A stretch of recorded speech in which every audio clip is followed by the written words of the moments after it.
दिवाळीच्या नंतर सत्ताधारी आमदारांना एका ठेकेदारानं 21 डिफेंडर कार भेट दिल्याचा काँग्रेस प्रदेशाध्यक्ष हर्षवर्धन सपकाळ यांनी हा मोठा दावा केलाय।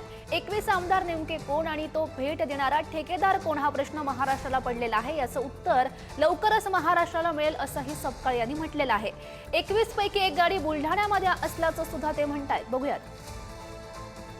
मागच्या काळामध्ये 50 खोके एकदम ओके असा जो एक नारा महाराष्ट्रामध्ये बुलंद झाला होता, तसा आता महाराष्ट्रात दुसरा एक नारा हा येऊ पाहत आहे।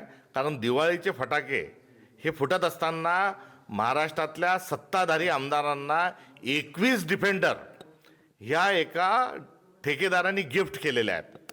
आता त्या 21 आमदार कोण आणि गिफ्ट देणारा जो ठेकेदार आहे तो कोण, हा एक प्रश्न महाराष्ट्राला पडलेला आहे आणि याचं उत्तर हे लवकरच महाराष्ट्राला मिळाल्याशिवाय राहणार नाही। त्याच्यामध्ये आमदार संजय गायकवाड आहे का?